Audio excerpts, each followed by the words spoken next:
Hari ini pertemuan khusus para hamba Tuhan, para pelayan Tuhan, termasuk ada yang masih muda-muda juga. Ayo kita belajar apa itu definisi hamba Tuhan. Ya, semua kita sudah nggak asing lagi mendengar kata hamba Tuhan. Asing nggak? Enggak ya, udah hari-hari kita dengarkan kata. Tapi sekarang ini kita akan coba melihat apa kata Alkitab tentang hamba Tuhan. Kita buka Yohanes 12 ayat 26. Nah, waktu kita mempelajari ini, mari kita mencocokkan apakah saya sebagai hamba Tuhan sudah ada dalam kriteria, di dalam definisi yang Tuhan Yesus katakan. Nah, saya tanya, kalau di antara kita termasuk mengikuti di rumah menemukan ternyata saya kok belum sampai ke situ, kira-kira kita harus apa? Apa? Belajar lagi, Pak Tanto? Belajar. Ada satu kata lagi, nggak cuma belajar. Merubah apa yang kurang. Nah, saudara, ini contoh lain. Misalnya ya, ini hamba-hamba Tuhan, gembala-gembala. Kita dengar kabar salah satu keluarga jemaat yang Tuhan percayakan dalam pelayanan kita punya masalah dalam rumah tangga, bahkan sampai bilang mau cerai. Hari ini berubah. Seorang hamba Tuhan, seorang gembala, seorang pendeta harus mengurangi kalimat-kalimat rohani yang sering diucapkan. Mari kita doa. Seorang hamba Tuhan tidak boleh menggunakan kalimat mari kita doa. Kaget bukan? Tunggu dulu. Karena kalau mari kita doa, yang bakal bekerja siapa? Untuk menolong orang yang mau cerai, orang yang lapar, orang yang sakit, orang yang punya masalah. Mari kita doakan. Yang kita harapkan bekerja siapa? Tuhan. Mari kita doakan. Itu artinya kita nyuruh siapa? Tuhan. Nah, kalau kita suka nyuruh Tuhan, lah yang jadi hamba siapa? Tuhan. Loh, serius saudara? Ternyata kalimat mari kita doakan itu salah. Sebab kita menyuruh Tuhan lagi. Nah, kalau kita menyuruh, berarti yang hamba dan Tuhan yang disuruh atau yang menyuruh? Disuruh. Loh, ayo jawab. Loh, saudara, saya tanya serius. Mari kita doakan.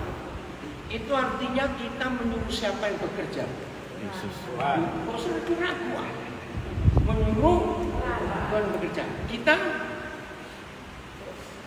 bos, cuma perintah. Ini kesalahan besar. Kalau model begitu, dikit-dikit mari kita. Kalau dikit-dikit bilang, mari kita doa. Ada orang sakit. Nah, ini contoh lagi. Menurut saudara, Tuhan Yesus itu menyuruh kita mendoakan orang sakit atau menyembuhkan orang sakit? Menurut Alkitab? Ayo, ada bilang mendoakan, menyembuhkan. Tidak betul menyembuhkan, bukan suruh doa. Cari sampai robek Alkitab kita. Tidak ada perintah doakan orang sakit. Nah, saya pertama belajar itu, saya jawab, kan saya bukan dokter. Ternyata ini prinsip hamba. Jadi kalau kita hamba Tuhan, yang bos siapa, yang pelayan siapa? Kita pelayan. Yang jadi bos siapa, yang jadi pelayan siapa?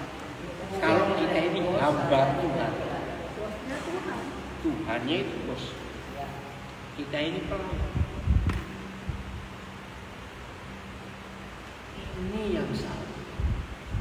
Nah kembali, kalau ada salah seorang warga jemaat yang Tuhan percayakan kepada kita mau cerai, bukan kita doa. Terus kita apa? Kita layani, datangi mereka, bacakan firman peraturan rumah tangga. Ada tidak di Alkitab peraturan rumah tangga? Ada. Bacakan itu. Bacakan fungsi dan sikap suami. Bacakan fungsi dan sikap istri. Setelah kita ajak mereka baca, tanya, mana yang ibu langgar, mana yang bapak langgar. Mau gak kita dipulihkan dan berdamai? Baru kita berdoa, ampuni mereka, pulihkan mereka dari semua masa lalu yang saling melukai. Ini baru benar. Jangan kalau kita mendengar ada keluarga mau cerai, mari kita doakan semua dalam nama Yesus baru bercerai. Tuhan itu pusing dengar teriakan-teriakan kita. Enggak ada yang amin. Betul enggak? Pusing. Salahnya di mana kalau kita mendoakan orang mau cerai? Salahnya pertama kita nyuruh Tuhan. Kedua, dari perjanjian lama dia sudah berfirman, aku benci perceraian. Kenapa sekarang kamu minta aku supaya mereka bercerai? Aku mau minta dari dulu. Malaikat 2 ayat 16. Sebab Yahweh Tuhan Israel itu benci perceraian. Begitu pula kalau ada orang sakit, jangan berkata, mari kita doakan. Yang betul adalah bacakan prinsip-prinsip Alkitab pola hidup sehat. Hanya ada 3 prinsip hidup sehat. 1, bacakan semua kitab Musa. Makanan ini, daging ini nggak boleh dimakan. Ada atau tidak? Ada atau tidak? Ya sudah. Itu masalahnya. Tanya semua dokter. 80% lebih penyebab manusia sakit karena mulutnya rakus. Waduh, mulutnya rakus. Betul tidak? Nah, bagaimana mau sembuh kalau dia nggak bertobat dari makanan yang dilarang Tuhan? Nah, ini loh masalahnya. Yang dilarang Tuhan untuk kita makan itu enak semua. Betul tidak? Itu enak semua. Hal kedua penyebab sakit. Hati yang gembira adalah yang maju. Nah, orang ini pasti hatinya nggak gembira. Nah, apa lawan kata nggak gembira? Semangat yang patah. Itu stres, kecewa, putus asa, benci, tidak mengampuni. Itu sumber penyakit semua. Siapa percaya kalimat ini? Maka itu orang gila jarang sakit. Ya, betul tidak? Kenapa orang gila jarang sakit? Karena gembira terus. Iya, hatinya gembira. Tapi jangan gila dulu baru sakit, sehat. Nah, yang ketiga, itu Yohanes 7:23.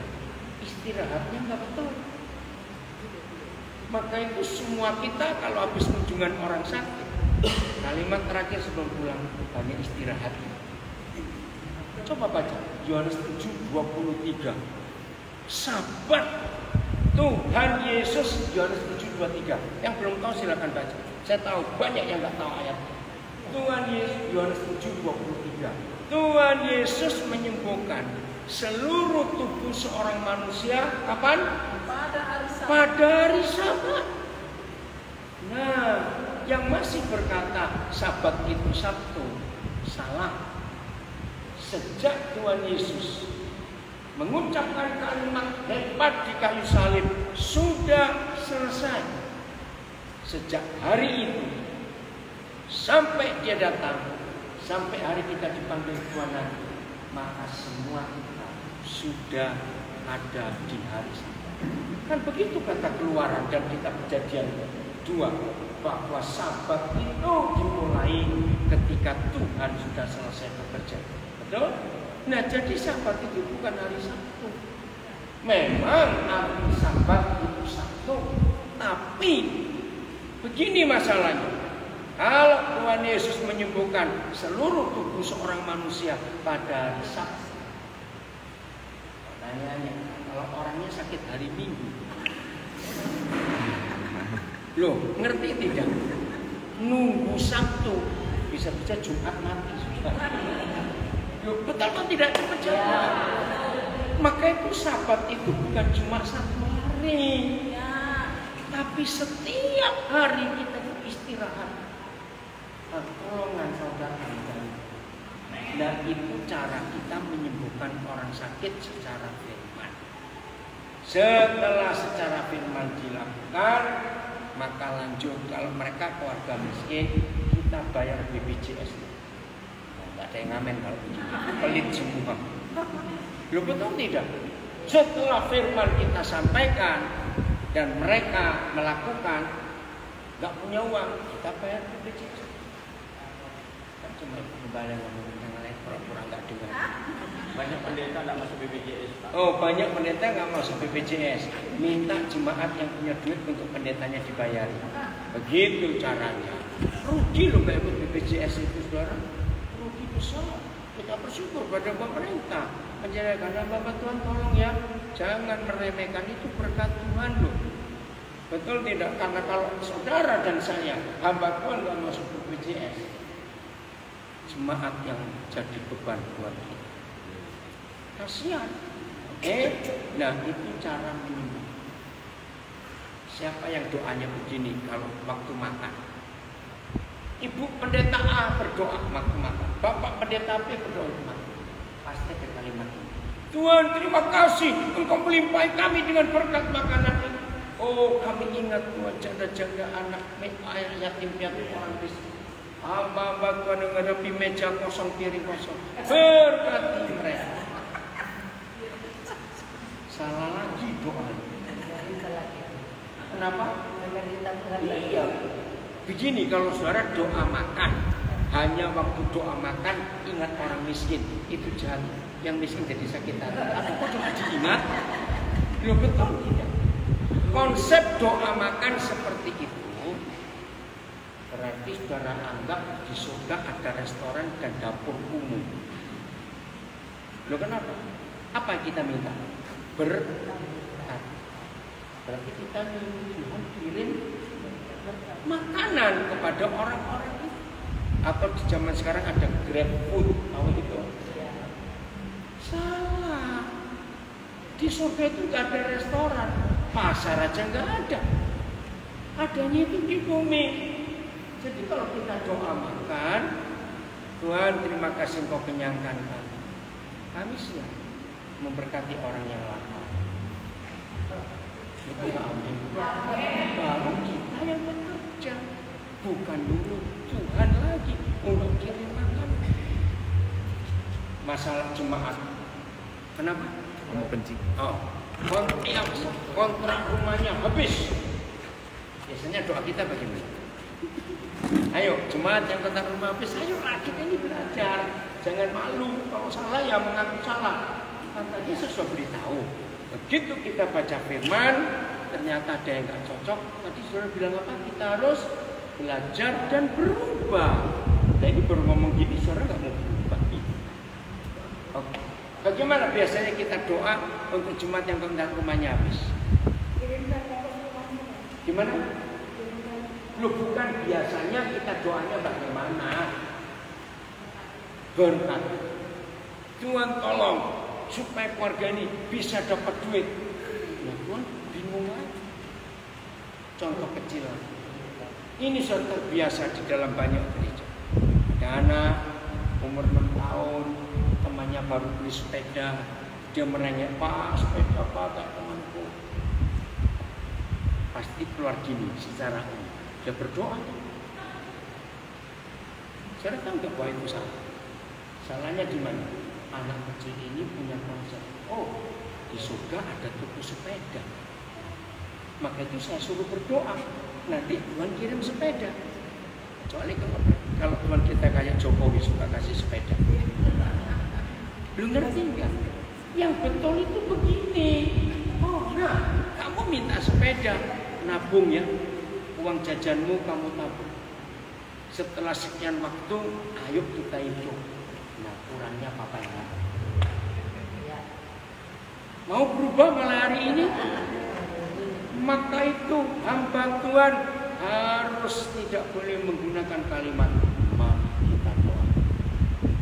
Nah, yang punya masalah kontrak rumah jangan didoakan, diajari manajemen keuangan.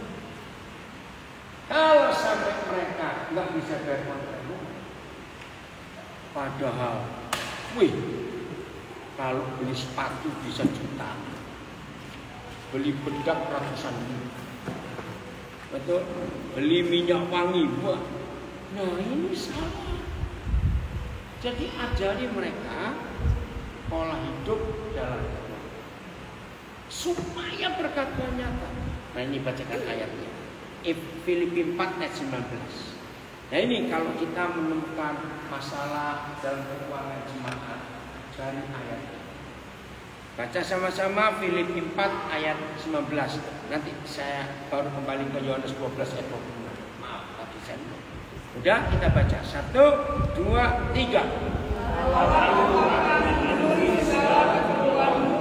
Menurut kekayaan dan kemuliaannya dalam Kristus. Haleluya. Amin. Tapi tunggu dulu. Yang dipenuhi, yang dicukupi bukan keinginanmu, tapi keperluanmu. Beda tidak keinginan dan keperluan. Beda. 90 sekian persen manusia hidup banyak utang karena memenuhi keinginan. Betul kan? Menuruti keinginan ada kata puas lah. Ya jawab, ada kata puas lah. Tidak. Namanya manusia. Nah, jadi jemaat yang punya masalah keuangan nggak bisa didoakan, diajari. Maka itu Alkitab ini hebat sekali. Oke, siapa masih ingat di 28 pasal Kisah Para Rasul? Semua yang percaya Yesus disebut apa, dipanggil apa? Kisah Para Rasul. Anak Allah. Bukan. Rasul cuma sekali, Bu. Anak Allah. Kata Kristen cuma sekali di ayat di pasal 11. Bukan anak Tuhan. Murid. Itu ribuan kali kalau saya pakai istilah murid. Nah, saya tanya, mendengar kata murid, langsung muncul apa di benak kita? Jangan bilang makan, awas. Mendengar kata murid, muncul apa di benak kita? Belajar. Maka itu kalau kita nggak mau belajar, pasti kita kurang ajar iman. Belajar itu bagaimana? Baca buku, periksa. Nah seperti itu kita. Jadi Alkitab ini nggak cuma untuk bahan khotbah supaya kita dapat persembahan. Maaf, tidak. Ini pelajaran. Betul? Baca 2 Timotius 3:16. 2 Timotius 3:16. Ada 4 hal yang harus kita lakukan dalam hidup setiap kali kita membaca Alkitab. 2 Timotius 3:16. Tunggu dulu supaya yang lain dapat. 2 Timotius 3:16. 1, 2, 3. Stop. Segala tulisan yang diilhamkan Tuhan itu namanya apa? Firman Alkitab. Segala tulisan yang diilhamkan Tuhan, satu memang bermanfaat untuk. Nah, ini yang nomor 1. Jadi jangan dikira dikit-dikit mari kita doakan. Capek Tuhan itu. Tadi dalam perjalanan di mobil kami share. Saya ini hamba Tuhan yang paling tidak suka mendoakan orang. Kenapa? Pendeta hebat yang punya karunia, punya pengurapan. Percaya kalau doakan orang, orang itu pasti terjawab. Belum. Karena masalahnya bukan pada yang mendoakan. Betul? Pada siapa? Yang didoakan. Yang minta didoakan. Dibereskan dulu hidup ini. Sungguh kata, mari kita doakan. Itu banyak yang salah. Mau didoakan apa? Kalau dia jalannya miring-miring, yang mendoakan sampai berbusa-busa, yang tengking sana, tengking sini, dianya nggak mau bertobat. Masa Tuhan memberkati orang yang begitu? Nah, ini firman memang bermanfaat untuk mengajar. Maka itu kalau kita para gembala, para hamba Tuhan, para pengkhotbah mengajar jemaat dengan semua tulisan yang diilhamkan Tuhan, jemaat nggak akan kalah dengan masalah. Maka kalau jemaat nggak akan kalah dengan masalah, hamba Tuhan nggak gampang stres. Maka itu banyak jemaat yang sakit gigi jadi pendeta. Loh, salah atau tidak? Loh, saya tanya, ya salah. Kamu nggak rajin gosok gigi kok, tidak didoakan sakit, sembuh gigi. Loh, betul atau tidak? Ajari rajin gosok gigi. Loh, kok nggak amin? Amin. Nggak usah didoakan. Ada jemaat, oh tolong Pak, aduh kepala saya ini sakit. Nggak didoakan. Periksa. Kamu tuh mikir apa? Presiden aja jarang sakit kepala. Kamu bukan presiden mau sakit kepala. Lu ngerti gak ilustrasi ini? Presiden Jokowi ini luar biasa. Setiap kali baru pulang luar negeri. Contoh yang terakhir, perjalanan dari Jerman, Ukraina, Rusia, nggak istirahat loh, tiba langsung meresmikan pasar. 2 hari lalu beliau ada di Nias. Wih, hebat ini orang. Nah coba kalau Pak Jokowi sering sakit kepala. Maaf. Nggak bisa kemana-mana. Jadi kalau cuma sakit kepala saja jangan mau datang ya Bapak Tuhan. Ajari mereka. Kamu tuh mikir apa? Betul nggak sakit kepala karena kebanyakan mikir. Hidup enak begini kok mikir terus. Betul? Apa? Kenapa belum? Nggak hidup emang enak begitu. Lu memang enak hidup itu. Nomor 2, bermanfaat untuk baca. Ada 4.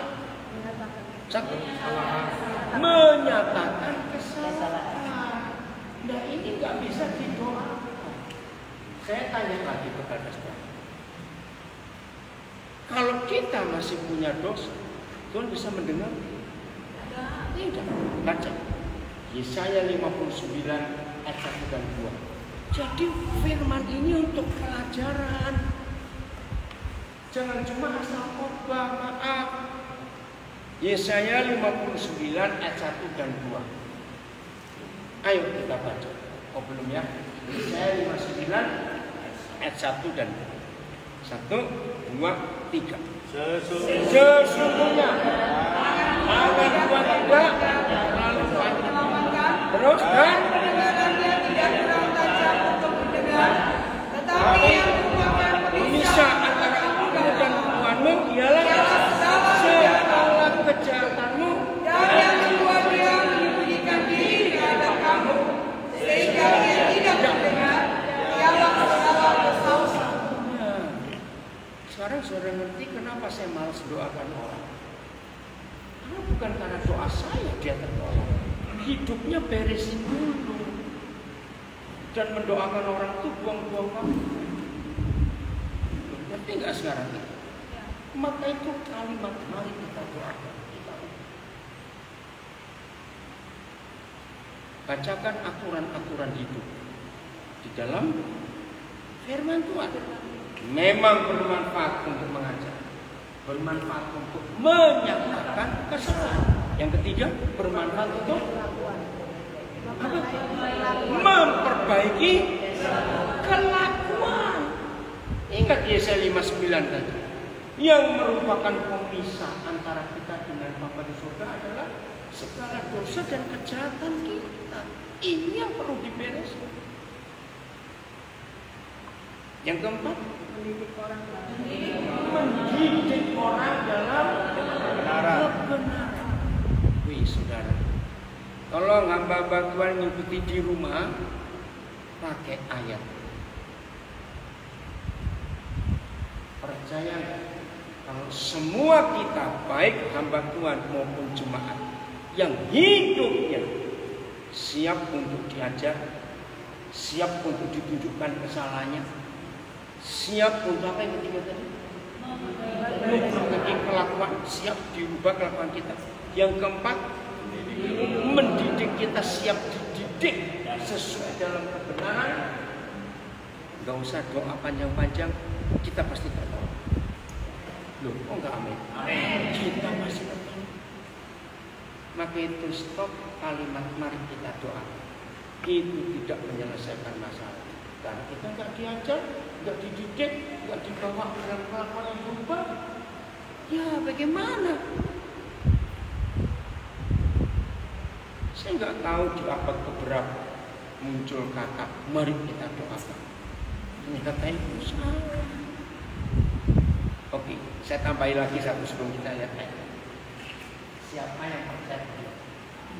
Kalau hidup kita ini taat, hidup ini benar, mengasihi Tuhan, tidak otak-atik dosa, nggak usah banyak minta. Papa tahu yang kita perlu.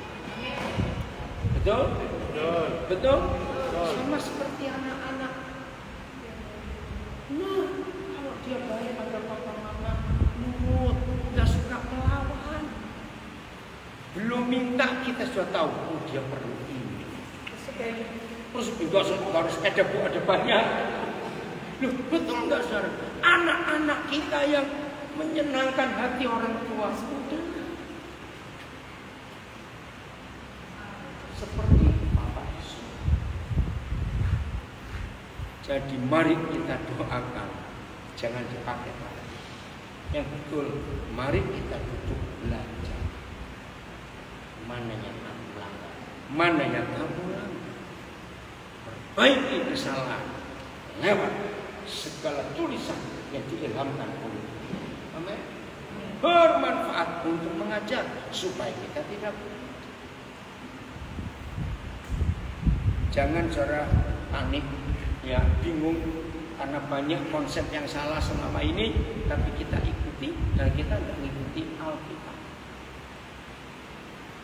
Maaf, ini kan berkata. Baca Mazmur 139 ayat 4. Mazmur 139 ayat 4. Maaf ya, saudara nggak setuju dengan apa yang saya sampaikan, nggak apa-apa. Tapi jangan langsung marah. Ini apa nih, ngajar apa? Jangan begini. 139 ayat 4. Ya, kita baca sama-sama. 1, 2, 3.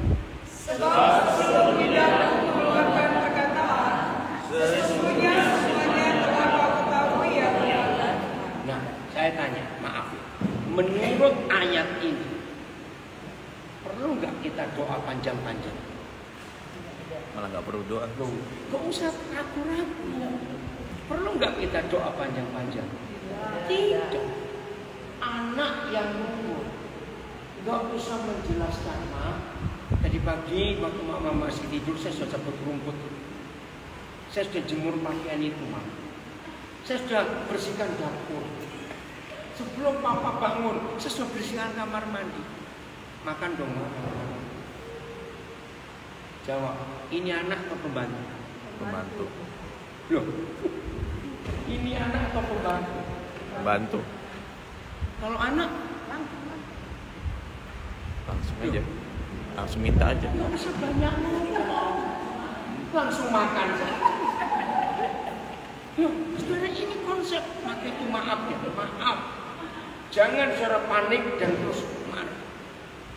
Banyak gereja punya konsep, banyak berdoa banyak berkat, kurang berdoa kurang berkat, sedikit berdoa sedikit berkat, tidak berdoa nggak ada berkat. Nah, setelah kita baca ayat ini, berkat tidak ditentukan karena doa kita yang panjang atau yang pendek. Berkat karena ditentukan sikap hati yang benar. Ya sudah. Lalu kalau kita doa ngomong apa? Oke, saya pakai istilah Tuhan Yesus. Siapa ingat dia pernah ngomong gini, kalau kamu berdoa jangan seperti orang-orang Farisi ahli Taurat itu ulang-ulang kata. Masih ingat gak dia pesan gitu? Saya itu pernah ngecek pakai timer, stopwatch. Berapa menit saya doa dan gak terlalu. Ternyata saya coba bolak-balik, itu cuma 6-7 menit. Setelah itu ngulang lagi. Karena bingung mau ngomong apa. Loh, betul atau tidak? Loh, ini perlu dites loh saudara. Kan jangan diulang-ulang. Itu pesan Tuhan Yesus loh. Ini loh yang kita salah. Ya, maka itu memang ada. Akan saya bilang sini kalau doa bisa 2 jam, 4 jam. Saya itu cuma banting ngomong apa. Gak perlu panjang-panjang.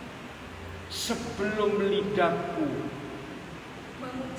mengucapkan kata apapun, Tuhan sudah tahu. Roma 8 ayat 26.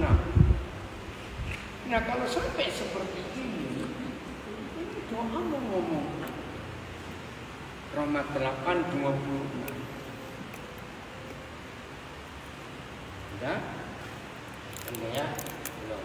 Roma 8 26. Jelas sekali firman Tuhan ini. 1, 2, 3. Demikian juga Roh membantu kita dalam kelemahan kita, sebab kita tidak tahu bagaimana sebenarnya. Nah, stop. Ini luar biasa. Kita ini nggak tahu bagaimana sebenarnya berdoa. Betul. Maka itu tidak sedikit di antara kita kalau berdoa sebelum kita tutup dalam nama Yesus. Tuhan, ampuni doa yang tidak sempurna. Memang gak ada doa yang sempurna. Demikianlah Roh Kudus menolong kita di dalam doa karena kita nggak tahu. Lanjut. Dan Tetapi Roh sendiri berdoa kita kepada Allah dengan kekuatan yang tidak terucapkan. luar biasa. Saya percaya semua kita pernah ngalami, khususnya perempuan. Nah, pernah nggak? Kita tertekan berat masalah, nggak bisa ngomong, nangis. Betul nggak? Apakah Tuhan nggak tahu? Tahu. Padahal kita nggak ngomong, cuma nggak apa-apa, biarin ibu yang main-main nggak apa-apa. Ibu jangan dibantu, ibu jangan bantu. Loh, ibu jangan. Betul tidak, kita nggak tahu berapa kali kalau sudah berat beban ini. Cuma diam, nangis. Setelah itu kita bisa lega. Aneh, nggak ngomong apa-apa kok. Ternyata Roh Kudus yang menolong kita. Ayat 27. Wah, ini luar biasa. Ayat 27. Dan Allah yang menyediakan hidup kami mengetahui maksud Roh itu, yaitu bahwa Ia sesuai dengan kehendak Allah berdoa untuk orang-orang kudus. Sejak saya mengerti ayat ini, lebih baik kalau saya doa biar diam saja. Roh Kudus yang doa untuk saya, untuk saudara, karena hanya pribadi Roh Kudus yang paling tahu kehendak Tuhan untuk kita. Ini luar biasa. Kesimpulannya, mulai hari ini kalau kita berdoa jangan banyak ngomong. Ya betul tidak? Jujur. Tuhan perlu diberitahu enggak sih? Lu jawab. Tuhan perlu diberitahu tidak? Enggak perlu dia tahu semua. Maka itu daripada kita beritahu Tuhan buang-buang waktu. Dia tahu. Lalu gimana kalau kita doa? Nah ini pertanyaan bagus. Nikmati hadirat. Nikmati. Kalau saya pakai istilah Musa, sedot Tuhan. Hisap kehadiran Tuhan. Karena pemazmur berkata, kecaplah dan lihatlah betapa baiknya Tuhan. Amin. Itu betul-betul seperti kalau kita makanannya enak.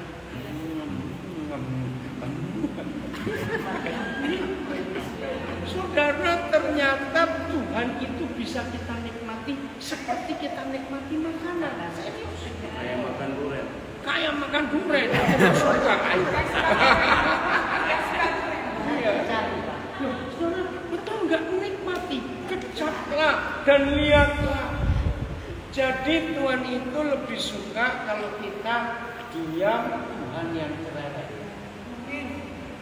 Seringkali kebalik, kita yang cerewet, Tuhan sampai gak punya waktu untuk ngomong. Ya, berapa kali? Kitab Yakobus itu kita panasin lupa, tolong hamba-hamba Tuhan. Bukan karena banyaknya perkataan. Lalu karena apa? Karena kita menikmati Dia. Jelas sampai di sini. Oke, saya stop dulu sebelum kembali. Ada yang mau tanya? Siapa? Oh ya, silakan. Nggak dengar, Bu? Nggak perlu banyak kata-kata. Iya. Nah, tapi kalau misalnya kita doa penyembahan ulang-ulang katakanlah haleluya. Iya. Haleluya. Nggak apa-apa. Kalau memuji nggak apa-apa. Oh, gitu. Berulang-ulang. Bukan minta. Oh, Beda. iya. Jadi kalau doa penyembahan Iya, nggak boleh. apa-apa. Kan itu nggak minta. Oh, iya. Yang Tuhan nggak mau tuh kita minta ulang-ulang terus. Oh, kalau penyembah, Tuhan. Terima kasih Tuhan. Tuhan kok baik. Aduh, luar biasa kasih. Nah itu nikmati. Sama seperti anak-anak. Maaf ya, walaupun kita nggak haus pujian, tapi kalau apa yang kita buat dipuji anak kita, wih seneng. Ya betul atau tidak? Nah seperti itu kita dengan Tuhan, dengan Bapa di surga, memuji Tuhan. Maka itu doa Bapa kami di surga, dikuduskanlah namamu, dimuliakanlah namamu, dipuji-pujilah namamu. Ada lagi yang lain mau bertanya? Ya silakan. Tadi kan Bapak bilang jangan kita berkata mari kita berdoa. Bukan, mari kita doakan. Salah loh Pak. Kalau berdoa ya harus. Jadi juga. Ya beda juga. Iya, jadi saya tidak berkata jangan bukan. Mari kita doakan. Itu kalimat yang salah. Karena kalau kita berkata mari kita doakan, kita nyuruh Tuhan yang bekerja. Nah, Tuhannya siapa jadinya? Oke, lanjut. Iya. Jadi bukan mari, jangan kita Saya berdoa. tadi menangkapnya seolah-olah kalau kita mengajak jemaat itu salah. Oh bukan. Nah, mari kita berdoa. Ayo, selama saya seminar katanya mari kita berdoa. Bukan mari kita doakan. Beda. Orang susah nggak bisa kita doakan, kita tolong. Orang lapar nggak bisa kita doakan supaya kenyang, kita kasih makan. Orang sakit nggak bisa kita doakan supaya sembuh, kita menyembuhkan. Kalau saya Pak ada jemaat sakit, saya memang selalu sarankan berobat, pergi ke dokter, konsumsi makanannya diperbaiki. Baru saya bilang mari kita berdoa bersama-sama. Iya, mari kita berdoa, bukan ayo kita doakan. Beda. Seperti kan saya ngomong gitu, ada jemaat mau cerai, ada keluarga mau cerai, bawa firman sampai setelah tahu mana yang dilanggar, ayo kita berdoa. Itu ada.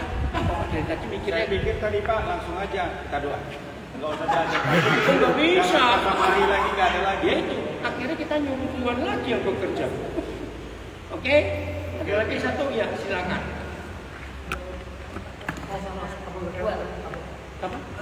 Kabel amasnya. Yang kuat Bu. Kan berdoa tadi cukup di dalam hati, begitu kan?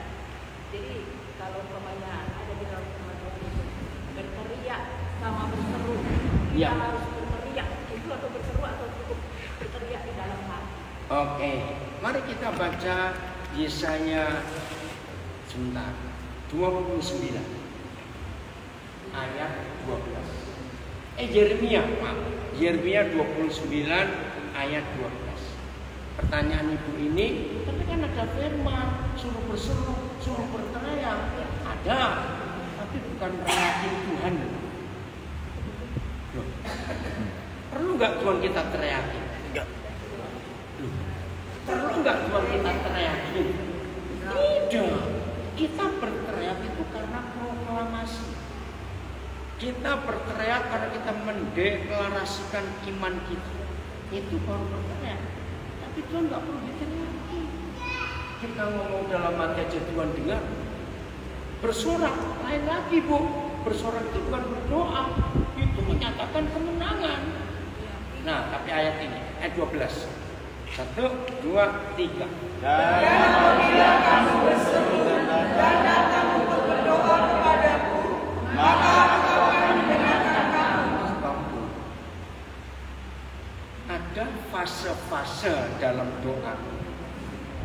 Apabila kamu datang kepadaku dan berseru, maka aku akan mendengarkan. Berseru dulu Pak, baru datang Pak. Ya, sama aja berseru datang. Oke ya. Kalimat berikut. Ayat 13. Oh, sudah habis 12. Berseru dan datang. Oke. Ya, ayat 13, ayat 13. Apabila kamu mencari aku, kamu akan menemukan aku. Nah, stop. Saya akan uraikan. Fase pertama datang berseru atau berseru datang dulu. Berseru dulu baru datang. Nah, ternyata ini hubungan anak-anak dengan orang tua. Umur berapa? Nah ini kebetulan ada contoh. Itu umur berapa? 2 tahun. Nah, umuran 2 tahun. Begitu anak kecil-kecil ini bangun, pasti teriak, pasti nangis. Kenapa? Karena takut turun, nggak bisa apa-apa. Begitu biasanya mama dengar, wih anakku bangun, anakku bangun. Pasti semua kesibukannya ditinggal, bukan? Apabila kamu berseru dan datang kepadaku, aku akan apa kata Tuhan paling mendengar, karena masih kecil. Anak yang sama sudah umur 7 tahun atau 8 tahun. Bangun, Ma! Yang pernah jadi mama harus tahu. Kita datang nggak mama? Loh, jawab. Tidak, tapi di dapur. Artinya? Loh ya bukan, kunjung artinya. Ma! Di dapur, itu artinya bukan mandi. Cari mama di dapur. Loh, iya cari. Artinya jangan teriak-teriak. Kamu cari mama. Lihat kalimat kedua. Apabila kamu mencari aku. Nah, mencari bukan teriak lagi karena sudah gede. Hebatnya firman. Nah, itu mau sampai umur berapa teriak-teriak terus? Sudah gede mau cari. Maka itu berapa kali pemazmur cari wajahku. Cari kehendakku. Desi mana ya? Balik dari tadi. Desi ini. Ngata, kamu panggil. Desi. Enggak lewat kehendakku. Dia nanti keluar nggak balik-balik. Jangan-jangan dia ditarik. Enggak. Kayak Nathan ya. Ibu biarin anak itu enggak. Dulu kita juga begitu, cuma lupa. Enggak amin. Betul nggak? Kita dulu kayak dia nggak sih? Iya pasti dong anak kecil. Wah, cuma kita lupa. Ini fase kedua. Setelah kita mulai dewasa, nggak ada gunanya teriak-teriak. Kita harus cari mama kita di mana. Mama ya terus. Ibu kenapa ibu tertawa terus tadi? Pak jangan ditusuk pulpen. Bapak ini bagaimana? Nah ini cara kita belajar firman. Saya menikmati, Pak. Oh puji Tuhan. Nah itu menikmati. Iya. Nah, nggak usah teriak. Maaf ya, rekan hamba Tuhan, Bapak. Maaf ya. Kalau kita mengajar setiap ibadah dengan cara seperti ini, percaya nggak yang dengar nggak ngantuk dan tidur? Iya, betul. Semangat. Firman dihidupkan. Harus begitu. Nah, fase ketiga masih ayat 13. Bagian terakhir ayat 13. Apabila kamu mengajarkan aku dengan segenap hati, Ya enggak. Masih ayat 30 belum selesai. Apabila kamu menanyakan aku dengan segenap hati, Aku akan memberi kamu menemukan aku. ini sudah remaja dan dewasa. Enggak teriak-teriak lagi. Enggak panggil-panggil mama. Tapi mulai menanyakan kepada papa mama. Ma, Pak, apa yang bisa aku bantu? Apa? Betul enggak? Menanyakan. Menanyakan dengan segenap. Karena sudah dewasa. Ayo kami sekaya-kayanya orang tua kaya.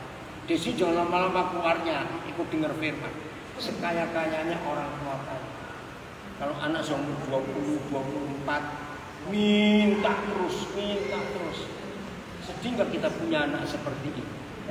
Harusnya mereka mulai nanya, Pak, apa yang bisa aku kerjakan untuk perusahaan ini? Apa yang bisa aku kerjakan untuk pelayanan papa mama ini? Ibu, ngerti saudara jangan teriak-teriak. Apalagi yang tiap kali mari saudara kita berdoa.